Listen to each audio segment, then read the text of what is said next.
안녕하세요. 이나 로켓 동아리의 hen경입니다. 오늘은 지난 7월 20일 날 발사한 아나시스2 발사 미션에 대한 이야기를 하겠습니다. 먼저 아나시스2 위성은 우리나라의 군용통신 위성입니다.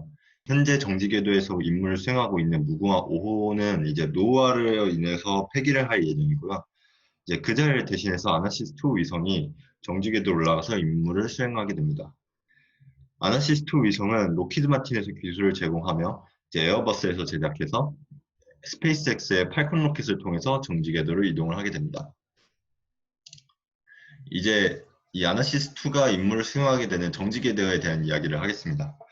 지구 궤도에는 여러 가지 종류의 궤도가 있고 각 궤도마다 가지는 특성이 모두 다릅니다.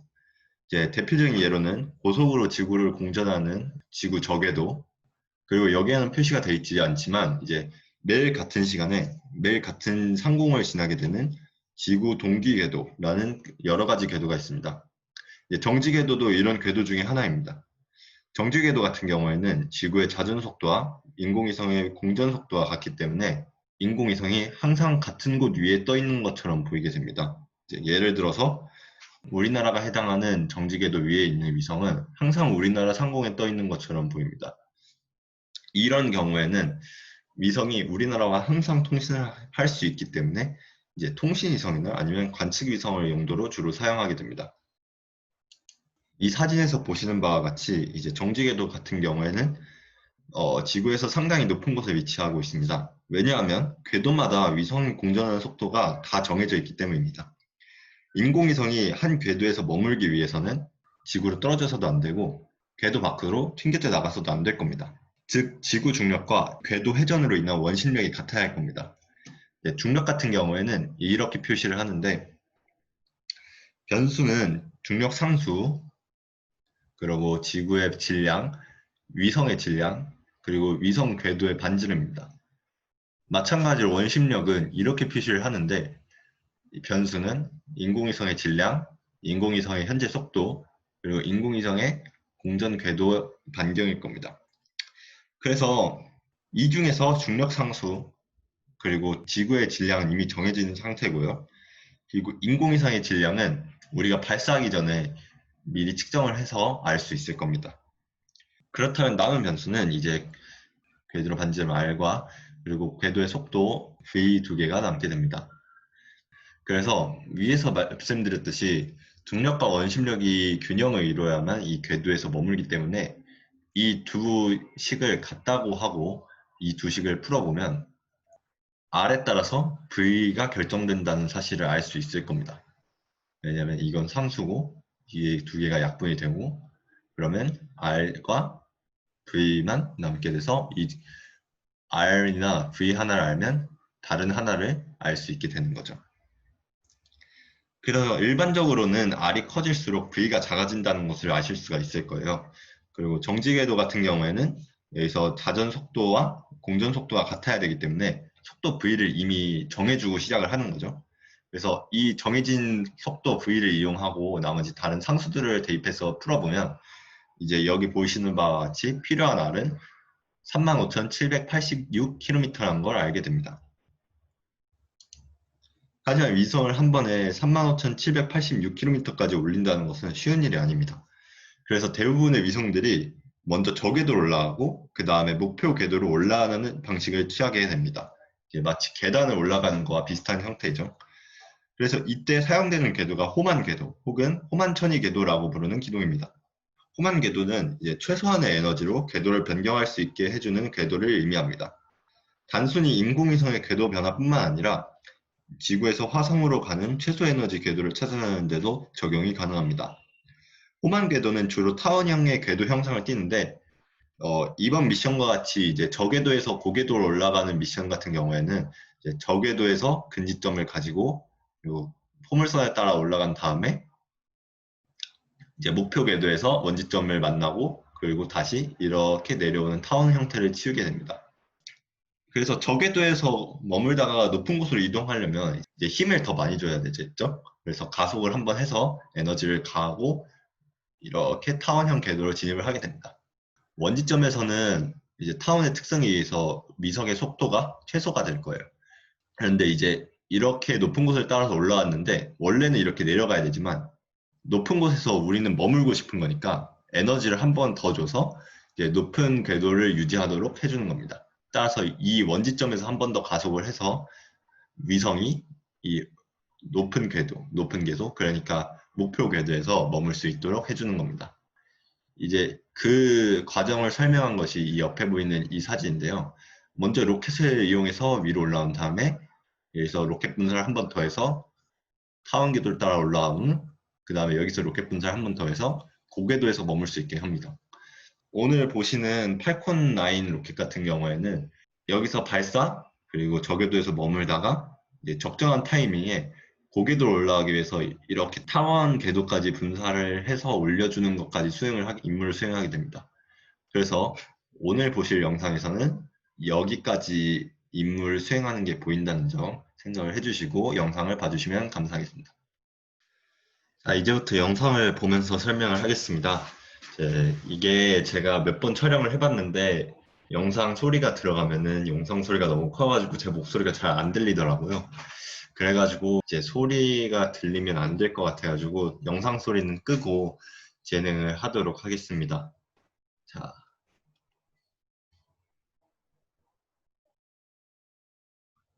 그래서 이번 발사는 7월 21일 날 현지 시각 오후 5시 30분에 발사가 되었고 미국 플로리다의 케이프 커네버럴 공군기지에서 발사가 되었습니다. 자, 이제 팔콘 9 로켓에 대한 설명을 조금 해드릴게요. 먼저 발사체인 팔콘 9은 2단 액체 로켓으로 1단과 2단 모두 액체 산소와 케로신을 추진제로 사용하는 로켓입니다. 케로신은 RP1이라고도 하는 추진제인데 이제 한국어로는 등유라고 합니다. 그러니까 석유에서 추출한 물질이고 케로신 같은 경우에는 액체 수소 같은 연료보다는 쉽게 구할 수도 있고 가격도 싸기 때문에 이제 로켓 연료로 자주 사용되는 그 연료 중에 하나고요. 상온에서 저장이 되므로 이제 보관하는데 더 간편하다고 할 수가 있습니다. 산화제 같은 경우에는 액체 산소를 이용을 하는데 주로 리퀴드 옥시즌 혹은 LOX라고 부릅니다. 액체 산소 같은 경우에는 이름 그대로 산화력이 아주 뛰어난 물질입니다. 그래서 액체 로켓의 산화제로 매우 적합한데 이제 액체 상태로 산소가 유지되기 위해서는 매우 낮은 온도에서 산소를 보관을 할 필요가 있어요. 그래서 이렇게 낮은 온도를 유지해야 하는 추진제를 이제 극저온 추진제라고 하는데 이 극저온 추진제 같은 경우에는 보관이 굉장히 까다롭습니다. 그리고 굉장히 불안전한 그런 상태이기도 하고요. 그래가지고 현재 이 상태를 보시면은 지금 이 상태에서 추진제 뭐 연료랑 이제 산화제를 충전을 하고 있는 모습인데 액체 로켓 같은 경우에는 그 고체 로켓과는 다르게 이제 제작을 하면서 탱크에 추진제를 미리 실어놓고 옮기기에는 좀 많이 위험한 감이 있어가지고 이제 이렇게 발사대에 세워놓고 이제 추진제를 충전을 하는 그런 과정을 채택하게 됩니다. 그리고 몇몇 부스들은 로켓 발사하는 걸 보시면은 몇몇 개를 찾아볼 수 있었을 텐데 이렇게 로켓에 보시면은 하얀 이런 기체가 나오는 그런 로켓 종류를 보신 적이 있을 거예요. 이런 기체 같은 경우에는 크게 두 종류가 있는데 이제 극저온 추진제에 의한 이런 현상이라고 생각을 하시면 돼요. 첫 번째는 이제 극저온 추진제가 이제 탱크로 쌓여져 있어도 이제 대기권에 노출되다 보니까 대기권에 있는 이제 대기 중에 있는 수증기가 얼어붙어서 이제 표면에 하얗게 어는 그런 모습이기도 하고요. 아니면은 이제 추진제가 저장 탱크에서 이렇게 로켓 탱크로 나오는 순간 상온에서 노출되는 거랑 똑같습니다. 그래가지고 어떻게 보면은 이제 고온 환경에 저온 추진제가 노출이 된 거죠. 그래서 산소는 계속 안에서 열을 받습니다. 그 열을 받으면은 액체가 기체가 되겠죠. 그리고 보통 액체가 기체가 되면은 부피가 늘어나요. 그러면은 탱크 안 부피는 똑같은데 이제 내부 부피는 늘어나니까 압력이 커지겠죠. 이 압력이 너무 커지면은 안에서 탱크가 터질 수가 있습니다. 그래서 그거를 방지하기 위해서 가스를 계속 빼주는 거예요. 산소를 빼주면서 그래도 산소는 대기권에 비하면 매우 저온인 기체죠. 그렇기 때문에 주변에 있는 이런 수증기가 마찬가지로 얼어붙어서 김처럼 보이게 되는 겁니다. 그리고 이 발사대 주변에 있는 이 네 가지 타워는 이제 보통 통신 타워나 아니면 관제 타워 혹은 제어하는 로켓을 제어하는 데 사용하게 됩니다. 자, 그래서 앞으로 다가오는 단계로는 엔진 7이라는 타임라인에서 엔진 7이라는 단계를 보실 수가 있을 거예요. 이 엔진 7이라는 단계는 이제 이것도 극저온 추진제와 약간 연관이 있는 얘기인데, 이제 관이 극저온 추진제가 갑자기 들어오면서 깨지는 걸 방지하기 위해서 엔진 7이라는 단계를 거칩니다. 이거는 실생활에서 찾아볼 수 있는데, 이제 따뜻하게 데운 컵에 얼음물을 갑자기 넣는다고 생각을 해보시면 돼요. 만약에 따뜻하게 데운 컵에다가 얼음물을 갑자기 넣으면은 유리컵이 깨지거나 아니면 금이 가는 그런 현상이 일어나겠죠. 마찬가지로 이제 고온인 어떤 물체에다가 극저온인 어떤 유체를 집어넣으면 금속의 내구성에 안 좋은 영향을 미치거나 아니면 파손이 일어날 수가 있습니다. 그래서 그거를 방지하기 위해서 이제 추진제, 특히 여기서는 액체산소겠죠. 액체산소를 이제 엔진 파이프 내부로 천천히 흘려보내면서 파이프 내부를 천천히 식혀주는 거예요. 그러면은 이제 실제로 작동이 되면서 액체산소가 막 이제 흘러 들어갈 때 관은 충분히 식어 있는 상태니까 뭐 깨지거나 아니면 파손이 일어나는 일이 이제 거의 적거나 아니면 일어나지 않겠죠. 이제 발사까지 6분 남았고요. 영어 설명에 의하면은 이제 터보 펌프 엔진이 조금씩 가동을 하면서 이제 연료를 관에다가 파이프에다가 조금씩 채워넣고 있다고 하네요. 이제 2단계에 오시면 Strong Back Retract이라고 써져 있는데 2단계 같은 경우에는 뒤에 타워가 이제 연료를 공급을 하고 시스템을 점검해 주는 타워가 약간 뒤로 물러나면서 발사 준비를 하는 겁니다. 그 같은 경우에는 이제 준비가 거의 끝났다는 뜻이 되겠죠. 다음은 우리 국방과학연구소의 소장님이 나와서 얘기를 좀 할 건데 이 부분은 넘어가도록 하겠습니다. 그래서 저희가 이 소장님의 영상을 넘어가는 동안에 Strong Back Retract이라는 단계를 넘어섰는데 이제 보시면은 아까와는 다르게 이제 조금 이 타워가 뒤로 물러나는 걸 보실 수가 있을 거예요. 그래서 이제 이 경우 같은 경우에는 이제 추진제 충전이 끝났고 발사 점검이 진행되고 있지만 거의 이제 발사 준비가 완료됐다 이런 뜻으로 받아들이시면 됩니다. 이제 1분 이제 스타트업 단계가 다가오고 있는데 이제 스타트업 단계가 들어오면은 이제 전체적으로 시스템 점검을 완료하고 내부 컴퓨터가 발사를 위한 이제 카운트다운을 시작을 하게 됩니다.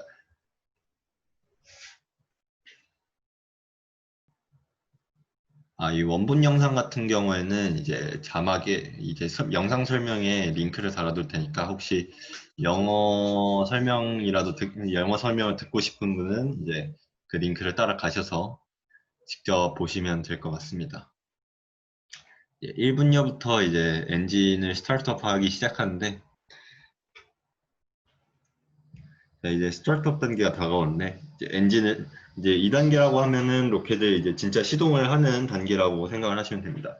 시스템의 전원을 공급을 하고 연료 공급 터빈을 이제 제대로 작동을 할 준비를 하고 연소실로 추진제를 공급하기 시작하는 거예요. 그래서 리프트오프 단계가 됐을 때 바로 점화를 하고 날아오를 수 있도록 그렇게 준비 단계를 취하고 있는 상태라고 보시면 됩니다. 발사가 1분 남았고 발사 준비가 카운트다운이 진행이 됩니다.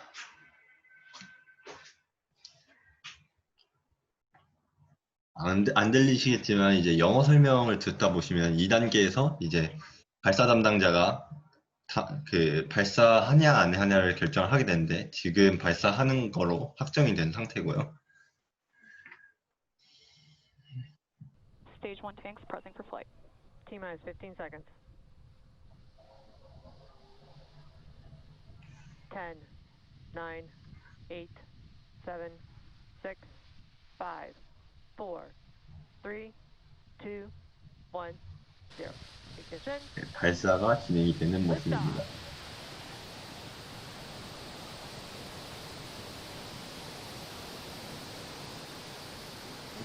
압력이 상승하고 있는 상태이기 때문에 산소는 계속 빼줘야 되는 거가 있을 겁니다. M1, propulsion is nominal.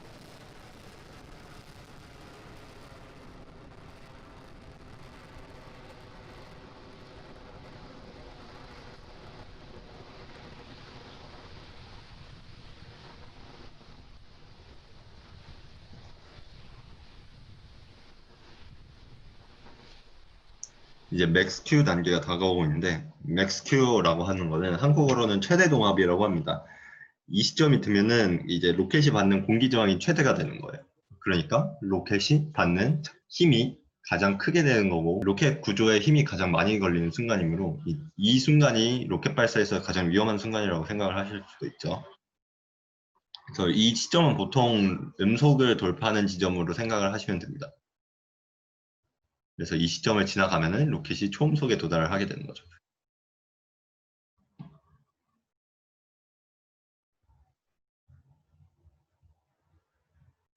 이제 맥스 Q도 정상적으로 이제 지나가게 되었고 다음에 비행 경로도 이제 정확하게 의도된 대로 날아가고 있다고 확인이 되는 모습입니다. 이제 미코가 끝나면은 메인 엔진 컷오프가 끝나면은 바로 2단 로켓을 점화를 할 거기 때문에 이 순간부터 마찬가지 1단 로켓과 마찬가지로 엔진 치를 시작을 해줘야 합니다.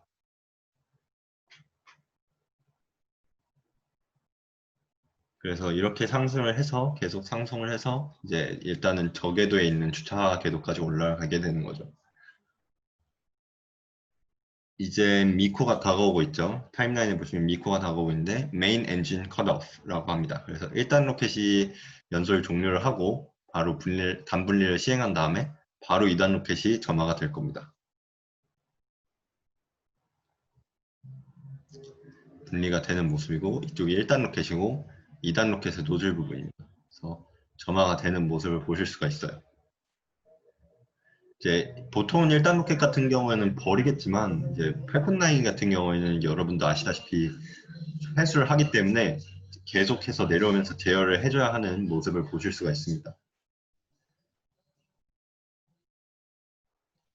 다음 단계는 페어링 분리 단계가 있죠.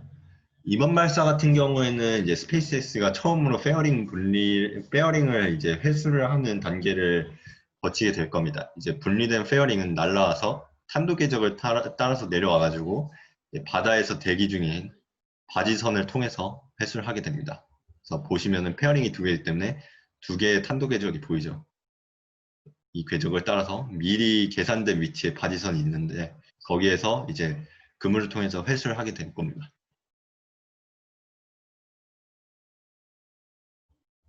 페어링이 이제 분리됐다고 확인을 엔지니어가 하는 모습이고 이제 이 뒤에 보시면 이 날아가는 부분이 페어링입니다.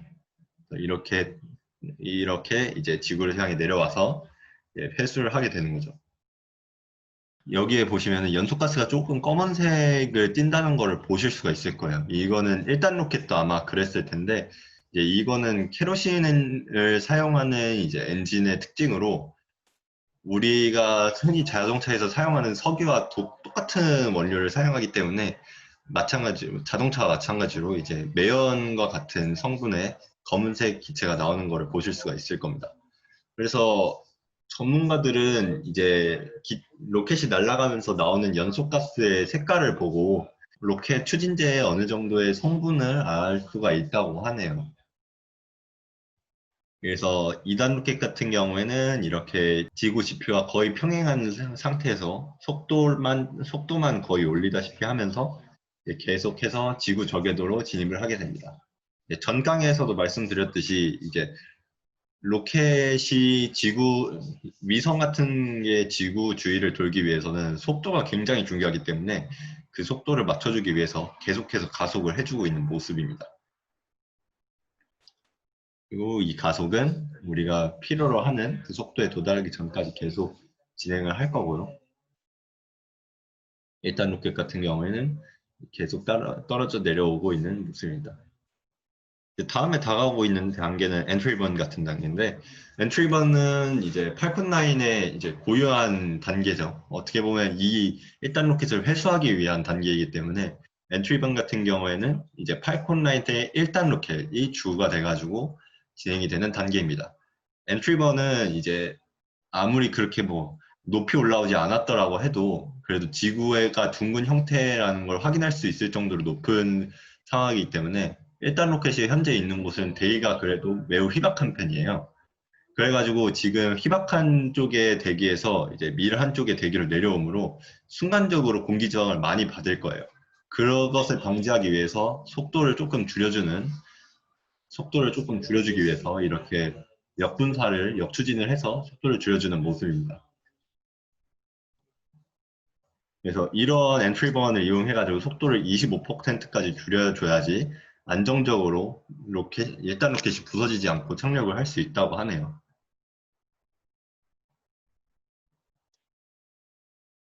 엔트리번이 종료되는 모습이고 이제 계속해서 제어를 해주고 있는 모습이죠. 아까와 다른 점은 이제 공기가 조금 밀한 쪽으로 들어왔기 때문에 아까는 이렇게 여기에 있는 이 분사 제트만을 이용해가지고 제어를 했다면 지금은 핀을 조금씩 회전시켜 가면서 제어를 해준다는 것을 보실 수도 있을 겁니다. 여기가 이제 바다 한가운데 있는 1단 로켓이 착륙할 바지선이 되겠습니다.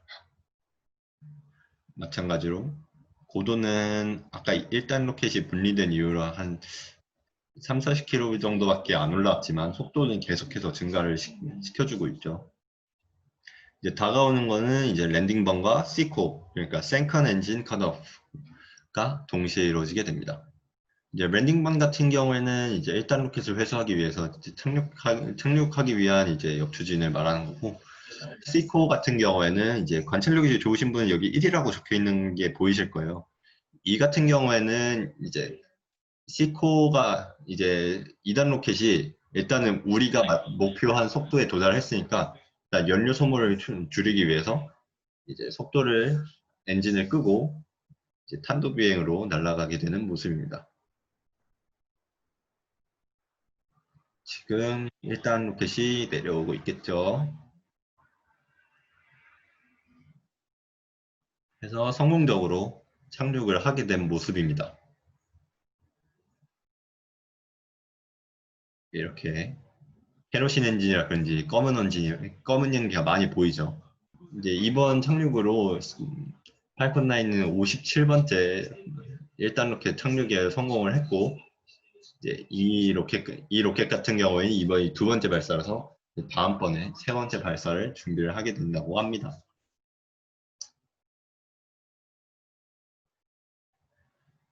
그래서 C코 1이 끝난 다음에 우리가 원하는 속도에 도달했으니까 이 탄도 궤적을 따라서 쭉 내려오게 될 거예요. 그래서 이렇게 쭉 내려온 다음에 우리가 원하는 지점에 딱 도착을 하면은 거기서부터는 우리 이제 후반 천일 궤도를 통해 가지고 정지 궤도로 이동을 해야 하는 거예요. 그래서 그 지점에서 2단 로켓을 한 번 더 켜서 속도를, 그러니까 에너지를 조금 더 줘가지고 타원 궤도에 진입을 하게 됩니다. 그 지점까지는 이제 단순하게 이동만 하기 때문에 타임라인에 보시면은 이제 SES, Second Engine Start 2가 적혀 있는 것을 보실 수가 있을 거예요.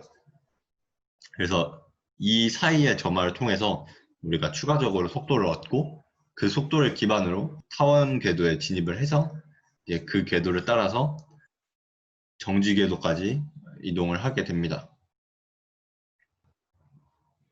이 과정들을 통해서 여러분들도 이제 속도가 궤도의 고도에 얼마나 영향을 미치는지를 보실 수가 있을 거예요.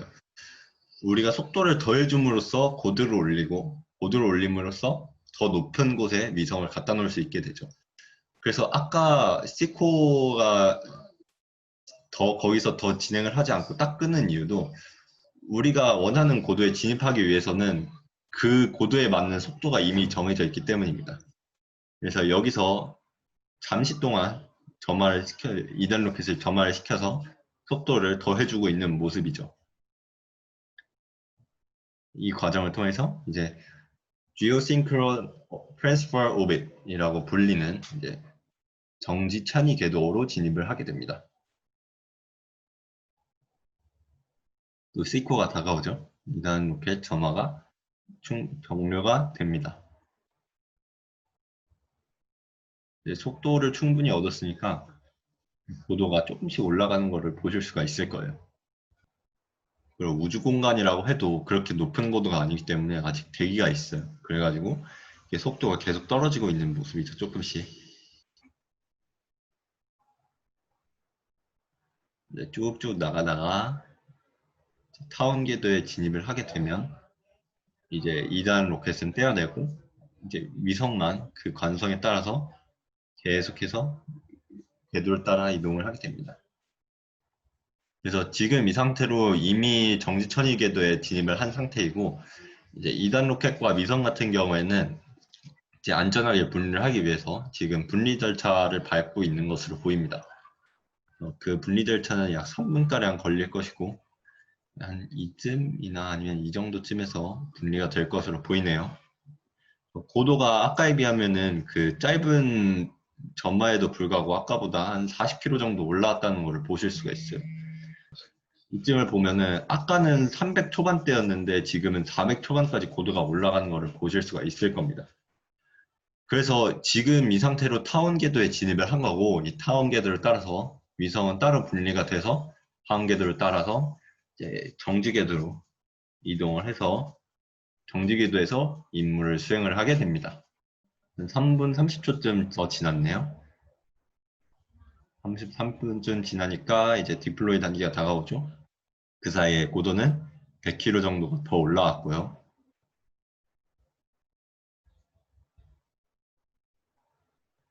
이렇게 이제 디플레이 과정을 통해서 우리 아나시스2 민공위성이 분리가 되어 정지 궤도로 향하는 여정을 떠나게 됩니다.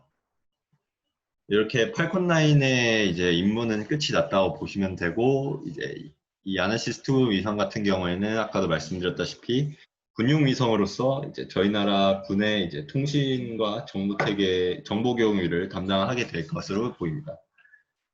오늘 강의도 들으시느라 고생하셨고, 이제 다음 시간에 더 좋은 주제로 찾아뵙도록 하겠습니다. 감사합니다.